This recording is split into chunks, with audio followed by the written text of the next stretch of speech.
Alors, dans les jeunes artistes, pour cette génération en génération que vous accompagnez, il y a aussi Non-Football Ah, Club. c'est pas facile à dire, hein. Oui, duo, pareil, hein, que vous avez soutenu très tôt dans leur Ouais. carrière, sortant à peine, je crois, des Beaux-Arts de Paris, avec une pièce qui a une histoire, parce qu'elle a été plus que produite ici.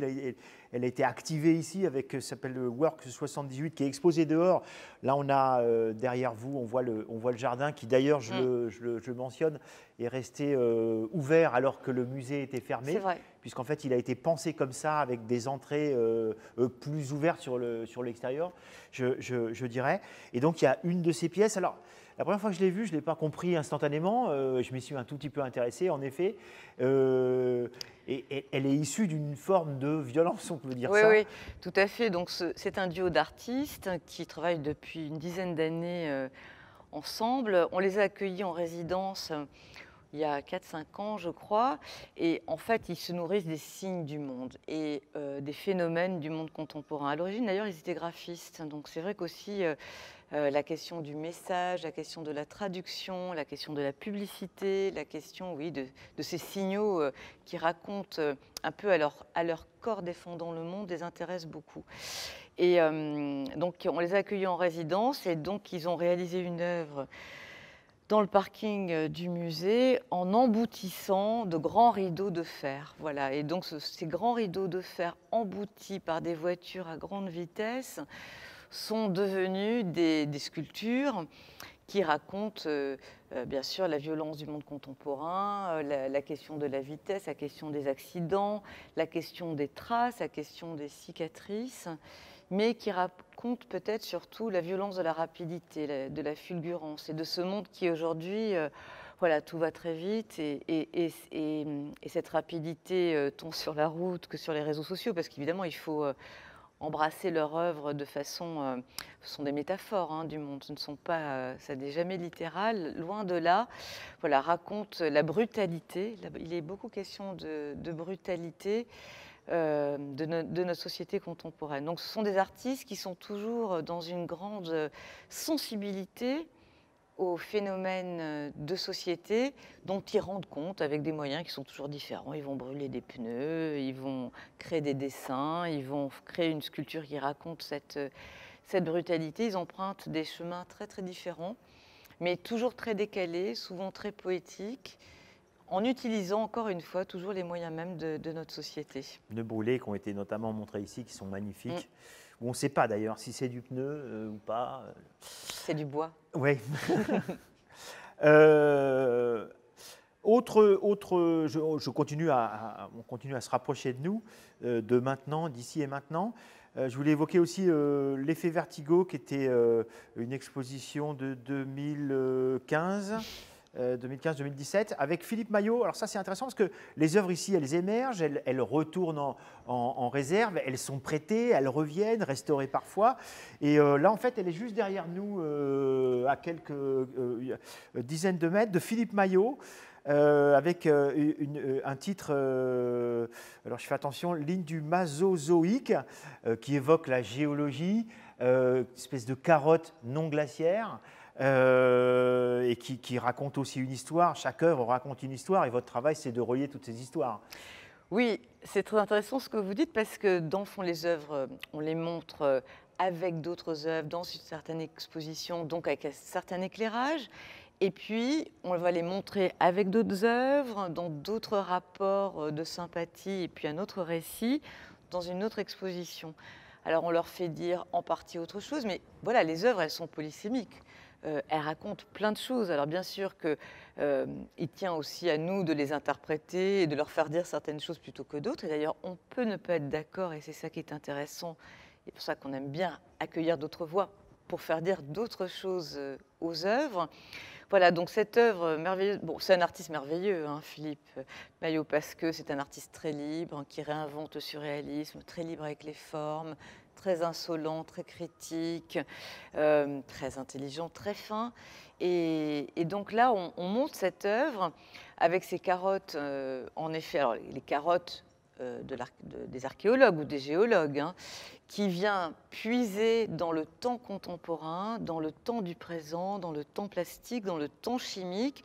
Et ces carottes qui sont montrées non pas à la verticale, mais à l'horizontale, voilà, racontent un nouveau rapport au temps, un nouveau paysage archéologique en mêlant des objets voilà, d'une grande banalité. Mais c'est une œuvre qui, l'air de rien, et c'est ça, nous, qu'on aime bien ici, c'est des œuvres qui ne font pas la morale, qui n'en imposent pas par leur savoir, et qui, plutôt, l'air de rien, en disent beaucoup. Et là, c'est une œuvre qui raconte beaucoup de choses sur ce que nous sommes en train de laisser dans les entrailles de la Terre pour les générations futures et très proches. Alors, autre exposition 2017-18. Là, j'ai pris Clément Cogitor au travers d'une photographie dont je pense, je me suis trompé tout à l'heure, que vous utilisez aussi en termes de communication. Son image est en World Legion, qui parle de l'engagement. C'est des personnages en mode un petit peu déjeuner sur l'herbe, oui, mais avec un masque très particulier qui nous dit beaucoup sur la société dans laquelle on vit. Et puis, si j'ai pris Clément Cogitor, c'est parce que je sais que vous avez plusieurs pièces de lui, que vous le soutenez depuis très tôt, qu'il est en train de prendre une vraie visibilité aujourd'hui à l'international, de Vuitton à ailleurs, et qui a aussi toute une salle au premier étage derrière nous. Là, on ne va pas raconter cette œuvre-là parce qu'elle est beaucoup plus... Enfin, on peut, mais ce que je veux dire, c'est qu'elle est plus complexe. Il faudrait peut-être plus de temps, mais c'est vous qui décidez. En tout cas, je voulais évoquer Clément Cogitor parce que je pense qu'il fait partie des artistes allez, j'ai envie de dire que vous aimez bien, quoi. Mais qu'on aime tous beaucoup, et vraiment, on n'est pas les seuls d'ailleurs. Mais c'est vrai que voilà, ça a été un grand choc. Moi, quand j'ai rencontré son œuvre, on a acheté des œuvres historiques, entre guillemets. Il était encore étudiant au Fresnoy. On a acheté l'œuvre qu'il a réalisée au Fresnoy. Donc, des œuvres historiques, c'est un peu ironique de dire ça puisqu'il est tout jeune. Oui. Mais c'est un artiste, il est très jeune, qui produit beaucoup, qui a aussi réalisé un film de cinéma, Ni le ciel ni la terre, absolument extraordinaire. Et c'est un artiste de l'image. Donc, il est photographe, il est vidéaste, il est cinéaste.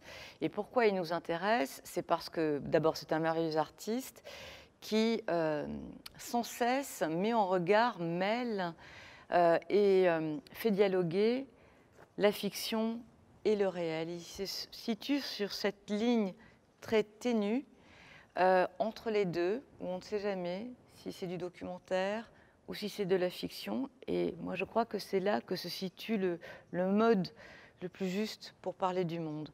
Donc, il s'attaque parfois à des sujets de l'histoire de l'art. C'est un artiste extrêmement cultivé. On a vu la scénographie qu'il a réalisée des Indes galantes il y a 1 an et demi à l'Opéra Bastille, donc sur l'opéra de Rameau, qui a été très décrié, mais que je crois beaucoup s'accorde pour dire que c'était un chef-d'œuvre. Moi, j'avais jamais vu un public à l'opéra se lever et hurler comme dans un concert de rock. Hein. J'avais jamais vu ça. C'était vraiment quelque chose de très bouleversant. Voilà, donc c'est quelqu'un qui raconte le monde avec des modes très différents, toujours très poétiques, toujours à la lisière du documentaire et de la fiction complète. Ce sont toujours des images magnifiques. Et l'image dont vous parlez, cette sorte de déjeuner sur l'herbe contemporain avec voilà, des gens alternatifs qui portent des masques Anonymous dans un paysage d'une nature absolument merveilleuse, avec un caddie de supermarché, un chien. Est-ce que ce sont des punks à chiens? Est-ce que ce sont des révolutionnaires? Est-ce que ce sont des combattants? Voilà, en tout cas, ça crée une image magnifique qui, très ouvert à l'interprétation d'ailleurs. Qui, à travers toutes ces questions, voilà, ouvre à toutes ces interrogations voilà, qui parlent d'un monde qui aujourd'hui pose en soi beaucoup de questions.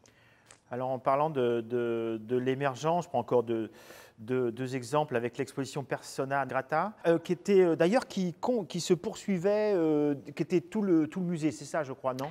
Alors, ce qui s'est passé, c'est qu'il y a 3 ans, on a mené un projet avec le Musée national de l'histoire de l'immigration. Et ce projet s'appelait Persona Grata. C'était voilà, l'idée de travailler ensemble sur la question de l'accueil, de l'accueil des autres, de rebattre les cartes et les préjugés et les idées préconçues.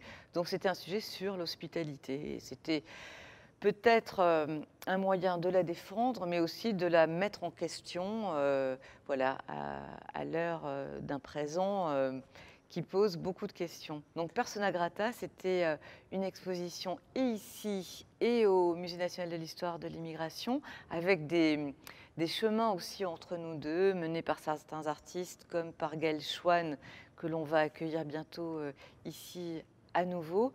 Mais c'était un moyen pour le Musée national de l'histoire de l'immigration et nous, là où nous sommes, et avec notre histoire, de défendre, mais aussi de poser la question de l'hospitalité.